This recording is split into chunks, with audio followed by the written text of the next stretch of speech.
Hi, I'm contractor Steve Roth, and we're here today looking at these columns. These are a great treatment, and you look here at the original stone pediments we have here. These are probably original to the house, probably over 150 years old. We didn't want to lose that character. But to complement that, we wanted a heavy timber structure that blended in with the rest of the trim we're putting on here.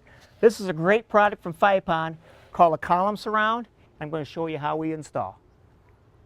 And why they call it a column wrap is if you look at the shape of this, they mold a U shape in one piece. So there's no mitering to worry about. That's all taken care of. Along with this U shape, then you're going to have a cover that comes with the kit, and that cover will just cap it off and finish it off.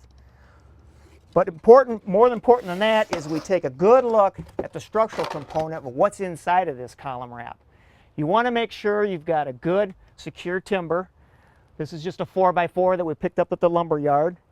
We also picked up at the lumber yard a couple of mounting bases made out of steel, so we can lock in that base, and we can also lock it in at the top as well.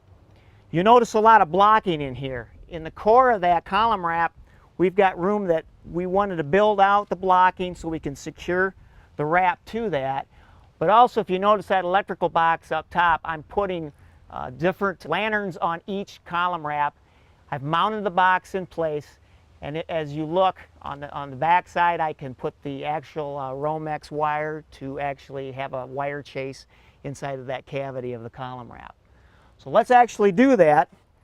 I'm going to start where we've pre-cut this, and I've also already machined in for the electrical box. So this is very simple to where we're just sliding this into place. There's where the electrical box is. We're good to go on that. Now, when I was dry fitting that earlier, I already checked for plumb.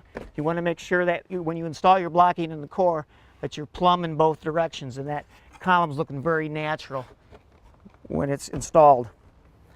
Now, looking from the back side, we get a really good view of what's going on in this cavity. We've got the blocking installed, so that's secured right up to the side walls of the column wrap. And also, if you notice up top, there's where the wire chase is going in for the electrical lantern on the front side. It's nice to have that cavity in there to do custom things like that. Then look here at the bottom.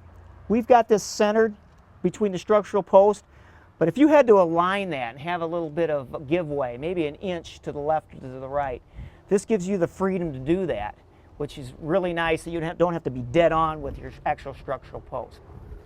Now I'm ready to secure that. I want to put a trim screw. I like to use these little trim screws. They're non-corrosive and they're smaller heads, so it's not going to be so obtrusive as far as when we get the nail head in place. But I'm going to come off to the side here and secure into that blocking each way. Just a couple like that, that'll lock in that bottom, and then I can do the top. Get a couple in there as well. There. Now, as far as the cover, we're going to do a dry fit.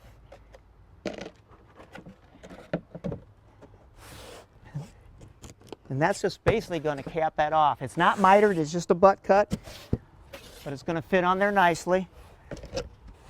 We'll take that off. Here's the important part. We want to make sure we're using construction adhesive when we cap that off. And we've got quite a bit of area here, probably a good inch of flat area, so we can get a good bead all along there. Then we'll go right back. We know the cover fits, but now we're actually ready to install. There we go. Now I'll pick a side. I'll pick this front side and I'll just flush that off. And I'll use those little trim screws again. You notice I didn't have to do any pre-drilling.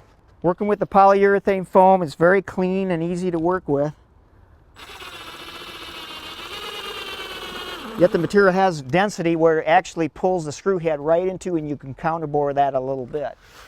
As long as you're getting the one side flush and nice and even, it's almost an automatic that when you come to the back side, it's going to be already in place.